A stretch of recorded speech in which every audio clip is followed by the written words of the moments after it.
السلام عليكم.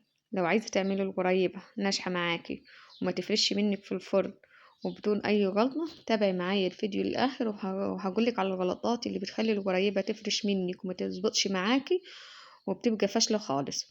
تابعي الفيديو وهقولك على كل الغلطات معايا. 4 كوبايات من الدقيق، كوبايتين من السمنة يكونوا باردين، وكوباية سكر بودرة. دي المقادير المظبوطة بتاعت الغريبة، وهقولك على الغلطات اللي غلطتها في آخر الفيديو. استخدمت هنا كوبايتين السمنة بيكونوا باردين. وبعد ما هضيف السمنة بالشكل ده هجيب المضرب الكهربائي أو اليدوي أو الخلاط، الكبة المتوفر عندك. ممكن بالمضرب اليدوي عادي خالص تضربيهم لغاية ما تشوف القوام ده أبيض، يعني السمنة تبقى بيضة بالشكل ده. هتضيفي كوباية السكر، وأنا اديت رشة فانيليا من عندي. الفانيليا لو عايزة تضيفيها مش عايزة براحتك خالص. بس قلبتهم تقليبة كده عشان السكر أول ما نضرب بالمضرب ما تفرش مني، وبدأت ضرب تاني لغاية ما يدوني قوام كريمي برضو السكر مع السمنة. لحد هنا مظبوط تمام زي الفل. بعد ما خلطت السكر مع السمنة كويس جدا وده القوام ده، هبدأ أضيف الدقيق بتاعي اللي هم 4 كوبايات من الدقيق. هضيفهم واحدة واحدة، وبعد كده هقلبهم بطرف صوابع زي ما انتوا شايفين، مش بعجن خالص، يا دوبك بصوابع بلم العجينة لغاية ما تلم معايا والقوام يطلع مظبوط معايا. واول ما يخلع العجين من البولة اللي انت بتعجني فيها كده تمام وزي الفل.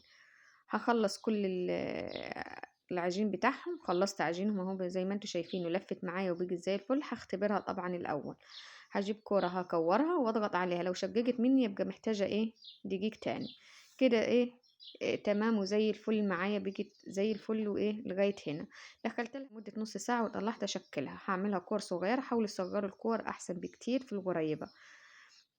هعمل كور بالشكل ده، وهجيب معلقة من الخليط بتاعي او من العجينة اللي انا عاملاها الغريبة. هبدأ اضيف لها معلقة كاكاو عشان ازينها من فوق. لو ما عندكيش اي مكسرات ممكن تعملي الخطوة دي، حلوة خالص معاكي. صغيرة واحطها فوق زي ما انتوا شايفين بالشكل ده، بيدي شكل حلو وبديل للمكسرات لو مش متوفرة عندك. لحد هنا تمام. دخلتها الفرن وطلعت الصدمة بقى. شايفين ازاي هتفرش، بقيت كيكة كده، بقيت خلية نحل.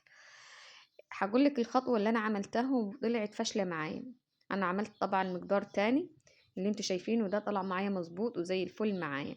المقدار الاولاني ده نسيت انخل السكر. اهم حاجة في الغريبة انك تنخلي السكر، ما يكونش فيها حبيبات نهائي.